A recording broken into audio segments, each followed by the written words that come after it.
what's up everybody? I'm Tim No37 and thank you again so much for checking out the official YouTube channel for Hate the Hate 2.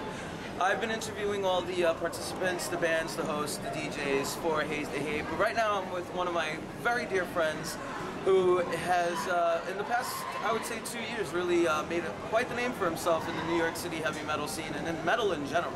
This is Mr. Jo Schu of, I'm sure you know, Horns Up Rocks. Welcome, Joe. What's up, Tim? Thank you so much for having me. I think it's the first time somebody else interviews me, which is awesome. Well, I was just going to say, we kind of reversed the roles here a little bit. He's usually the one interviewing people. But Horns Up Rocks will be covering the event as well as copying it for a DVD of Hate the Hate that I'll be putting together for release sometime in 2012. So keep a look out for that. But he was a big sponsor of the first one, and now he's back for the second one. So tell me what made you decide that you wanted to be a part of the Hate the Hate event and the movement, and what are your views on this whole bullying aspect that's been going on?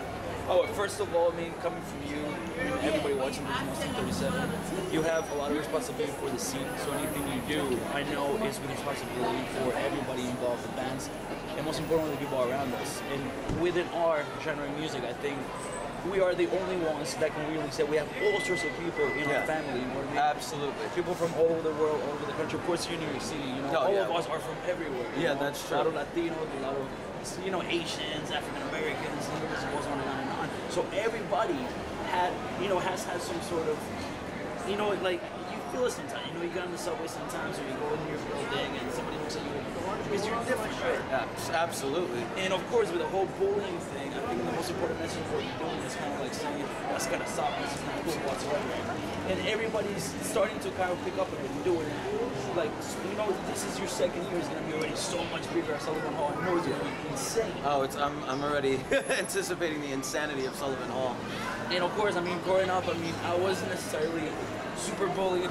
I was growing up in Colombia, society, and that it was more welcoming than other societies, so I cannot really, say anything against that because it was a great experience. But as in here, I definitely noticed the difference when, I have an accent, so it's like, oh, where's that accent from? So, but like, it also, it doesn't matter where you're from, the color of your race, it's all about what you have in your heart. I think if you grow up as a good individual, like us, and hopefully everybody watching out there can learn from this, it's kind of like, you can always just kind of grab that person who's having a hard time and kind of like help them out. And actually, that's what he used to do in elementary school. It's a pretty cool story. This kid, oh awesome, tell me about it. He would get bullied all the time, and it was like, like little kid, and he had like, he walked a little slow, and this dude would like, he would mess up with everybody except with me, because we had kind of like, we're kind of friends, but I had an understanding. But I had to tell him, like, bro, that's not cool. And one incident in particular, he was in the bathroom bullying the kid.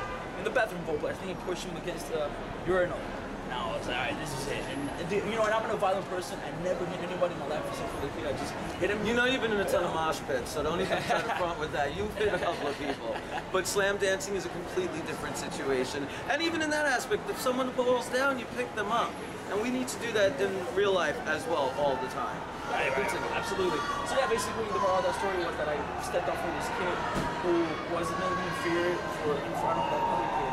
But then the whole school realized that kid had to go. And I should have been in more trouble than he was, but I was kind of like putting a stop to it.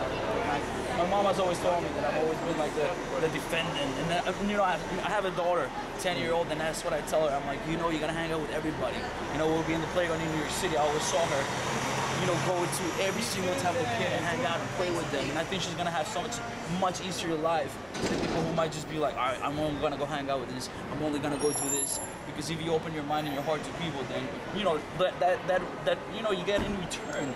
Well, also, like, I don't understand how people are so close-minded. There are so many awesome differences with everyone in the world. Like, why would you keep yourself closed off to one thing when you only live once? Enjoy it. Fucking go out there and explore, learn different things. Embrace each other.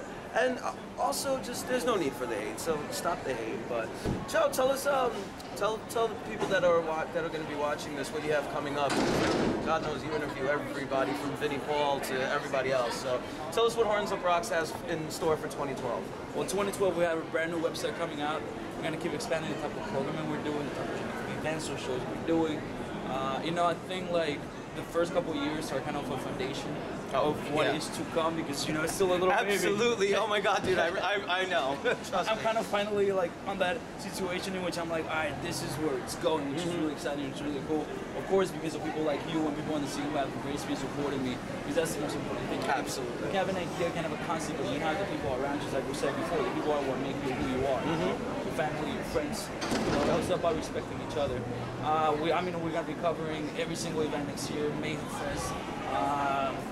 We're gonna go to the Golden Dots again. Nice. We're gonna do the March Metal Beatdown #2 next year. So like there's a lot of cool stuff coming up. Last night we had the first annual North South Bronx Dime Back Tribute Night at the Trash Bar. That's why I have like my voice is not there right now, because we were just paying respect to our brother down in the sky. It was a great night. We had our brother Mark Rizzo, Tommy Vex, who's probably gonna He's be in there New on York Thursday. again? Yeah, he was there last night, and he's somebody who we know went through something. Oh my God! Very recent. Yeah, I'm gonna try to get him to come out on Thursday. Hate the Hate, by the way, is this Thursday, December 15th at Sullivan Hall. Joe, I want to thank you so much for all your support. Keep doing what you do, my friend, because you are rocking it like none other. I'm Tim No37. Hate the Hate is on Thursday, the 15th at Sullivan Hall. Performances from the August Infinity, Ghost of Eden, all of those, and appearances by Cicely Saldana, Tyler Burrow, and many, many more. Thank you so much. Keep the peace. Mwah.